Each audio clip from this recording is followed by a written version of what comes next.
एक जरा हाथ बढ़ा दे तो पकड़ लूं दामन, वो तो एक बहुत अच्छी सी गजल है। तो भाई जय हिंद, वंदे मातरम। पर वो ये कि जरा सी छूट मिलती नहीं है और हम बस लपक लेते हैं उसको, चढ़ जाते हैं उसके ऊपर, तिया पांचा करके ऊपर नीचे सब। उन्होंने बेचारों ने सोचा नहीं होगा कभी कि H1 की इस तरह से परतें खोल के और ये हम देसी लोग ये हाल कर देंगे इसका।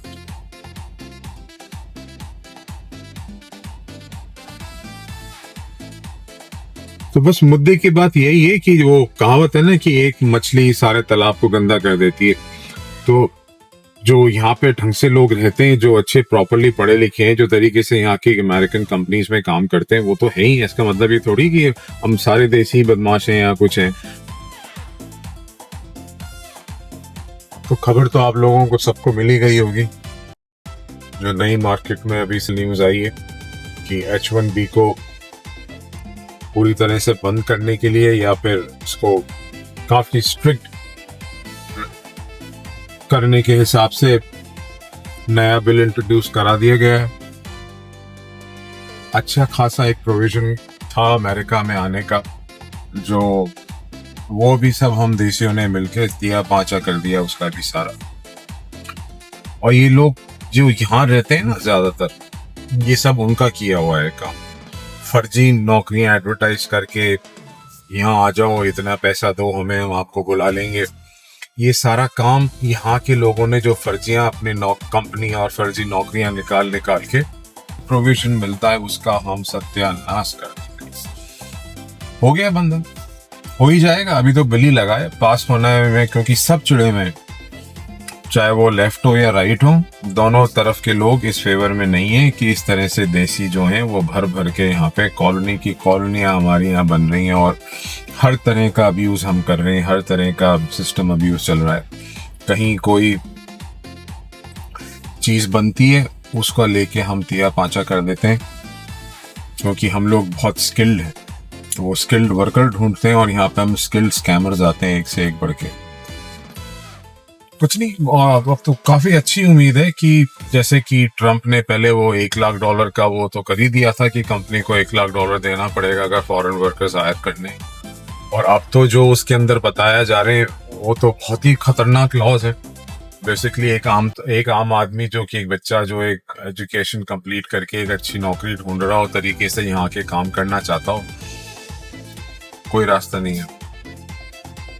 3 साल के लिए बैन करने की बात कर रहे हैं। 3 साल तक रोते रहो, 3 साल जिंदगी कहाँ से कहाँ पहुंच जाती है एक 25 साल के नौजवान की, जो कि इतनी मेहनत से पढ़ाई करके डिग्री लेता है और जेन्युइनली पढ़ा लिखा होता है, फर्जी डिग्रियां नहीं है, वो किसी स्कैमर्स के थ्रू नहीं आना चाह रहा, वो एक प्रॉपर एक अच्छी सही एजुकेशन लेके यहाँ पे स्टैब्लिश होना चाहता था। तो बस मुद्दे की बात यही है कि वो कहावत है ना कि एक मछली सारे तालाब को गंदा कर देती है। तो जो यहाँ पे ढंग से लोग रहते हैं, जो अच्छे प्रॉपरली पढ़े लिखे हैं, जो तरीके से यहाँ की अमेरिकन कंपनीज में काम करते हैं, वो तो है ही। इसका मतलब ये थोड़ी कि हम सारे देसी बदमाश हैं या कुछ हैं बस। पर वो जो एक बार यहाँ पर आके स्टैब्लिश हो गए, उनको लगा कि किस तरह से लोग मरे जाते हैं हमारे इंडिया में यहाँ पे आने के लिए, तो इससे बढ़िया स्कीम अगर वो इस लायक हो गए कि अब वो दिखा सके एम्प्लॉयमेंट, उनकी कंपनीज इतनी बड़ी हो गई कि वो एम्प्लॉयमेंट को दिखा सकें, तो बस उस चक्कर में ऐसे बीच में बहुत सारे मीडिएटर्स होते हैं जो कि बहुत फर्जी नौकरी वगैरह दिखा देते हैं और बस आपको किसी ना किसी तरह से यहाँ पे बैठा के, बहुत सारे तरीके होते हैं काम करने के ये, पर वो काम जो है वो किसी ना किसी तरीके से कहीं ना कहीं इलीगल हो ही जाता है बीच में। और उसमें उस कैटेगरी में फिर हम सबको वो एक ही नजर से देखते हैं और सभी स्कैमर्स होंगे और बस सारा माहौल खराब हो जाता है। बस और क्या है, बस अब बैठे रहो, बस अब कुछ नहीं। अब तो मेरे ख्याल से अगर ये पास नहीं भी होता है तो भी रिस्ट्रिक्शंस कहीं ना कहीं किसी ना किसी लेवल पे H1 के ऊपर बहुत सख्ती आएगी ही आएगी, अगर ये बिल पूरी तरह से इस तरह से पास नहीं भी होता है। और डिनाई होने के चांसेस इसलिए कम है क्योंकि दोनों पार्टीज जो है वो इस बात से बहुत चिड़ी हुई है कि जो हम लोगों ने जो यहाँ पे गंद बचा रखा है और हर इस तरह का सिस्टम अब्यूज कर रहे हैं इतने बढ़िया वीजा का, तो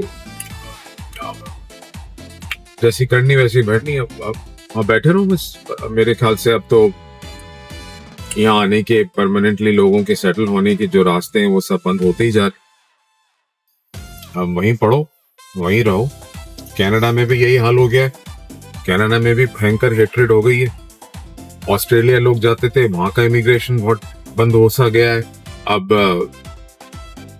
क्या बचता है? अब होता क्या है यहाँ पे कि हम लोग इतना नजर में क्यों आते हैं? दूसरी जगह पे आके जब हम लोग ऐसे फैलने लग जाते हैं ना, तब इनकी आंखों में चुभते हैं हम। एक तो क्या है, इस तरह की जितनी भी जॉब्स हैं ये बहुत हाई पेइंग जॉब्स हैं, तो जितनी भी अच्छी कॉलोनीज हैं वहाँ पे ये अपनी अपनी अच्छी अच्छी जॉब्स दिखाते हैं। सब आईटी फील्ड के कंप्यूटर इंजीनियर्स या जो भी होते हैं, उनको बैंक लोन आराम से मिलता है। बाकी लोगों को स्ट्रगल करना पड़ता है, वो क्वालिफाई नहीं कर पाते लोन्स के लिए।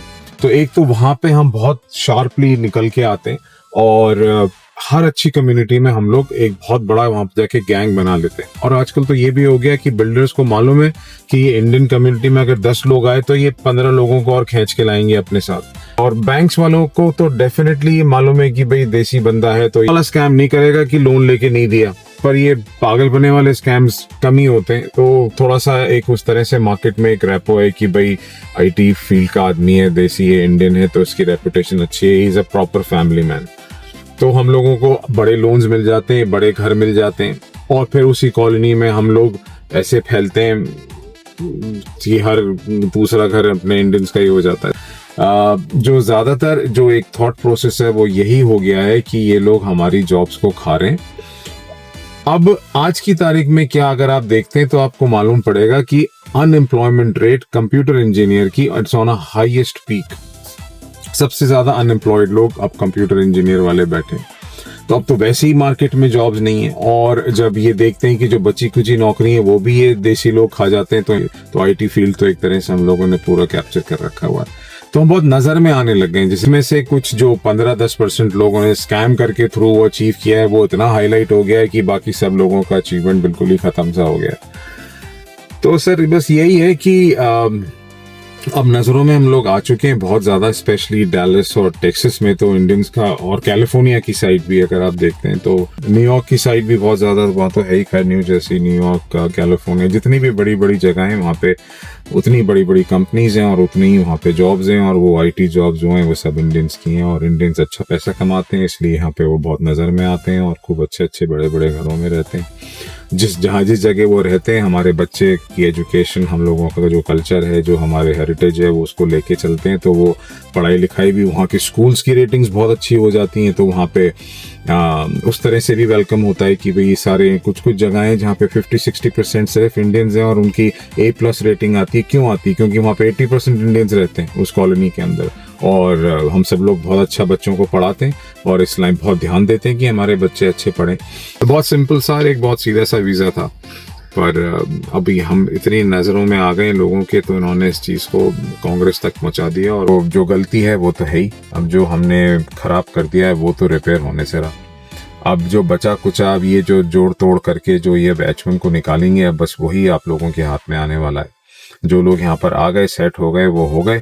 अब जो पीछे की जो हमारी नई जनरेशन जो वहाँ तैयार हो रही है, और वो जो सपने देख रही थी कि अब ये ऐसा होगा वैसे होगा, शायद इतना आसान ना हो। अभी भी खैर बिल पास नहीं हुआ है, अभी भी इसमें ऊपर काफ़ी बहस होगी, इसके ऊपर काफ़ी चेंजेस होंगे, पर कहीं ना कुछ इसके ऊपर हथौड़े तो लगेंगे, और जो चीज़ें एक स्ट्रेट फॉरवर्ड तरीके से हो जाया करती थी, अब उसके पीछे आपको बहुत जद्दोजहद करनी पड़ेगी क्लियर करने के लिए। So I hope it does not go beyond the reach of us, और हम इस चीज़ को किसी तरह से मेंड कर सकें, और देखिए शायद वापस से चीज़ें ठीक हो सकें तो अच्छा होगा। बाकी तो लेट्स प्रे। स्कैम्स की अगर हम बात करें तो मैं आपको 2-4 जो उंगलियों पे स्कैम्स में बताता हूँ। एक तो यहाँ पे इतना बड़ा वो है कि अगर आपको कोई टेली सपोर्ट वाला जो काम होता है, वो आप कोई सा भी टेक सपोर्ट आपको चाहिए, आपको फ़ोन इंडिया में या ऐसी किसी साउथ एशियन कंट्री में ही जाके मिलता है, तो उसका भी एक बहुत बड़ा मजाक बनाते हैं ये लोग।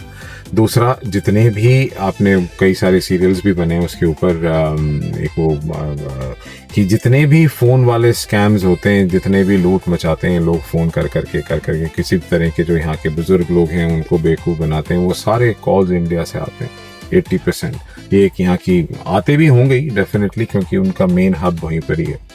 दूसरा भी यहाँ पे एक बहुत बड़ा स्कैम पकड़ा गया था रिलेटेड टू ज्वेलरी, कि किस तरह से यही फ़ोन वाला जो चल रहा है सिस्टम, उसी को लेके बेवकूफ़ बना के ये लोग ज़बरदस्ती एक ज्वेलर के साथ मिलके उनसे कहते थे कि आपको बचना है तो वहाँ जाके अपनी प्रॉपर्टी को गोल्ड में कर लो और वहाँ से जाके गोल्ड खरीद लो, या अपना गोल्ड वहाँ दिया और समथिंग लाइक। मैं भूल गया क्या था, वो भी एक बहुत बड़ा स्कैम था, वो भी टैक्सेस से ओरिजिनेट हुआ था।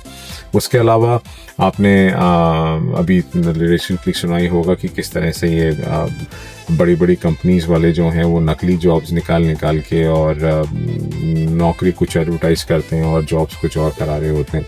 वो एक बहुत बड़ा स्कैम अभी कैलिफोर्निया में एक्सपोज हुआ है। तो मुद्दे की बात बस यही है कि हम भी आप बुरी नज़रों में तो आते ही हैं, और कहीं ना कहीं किसी ना किसी को तो उसका फल भुगतना ही पड़ता है।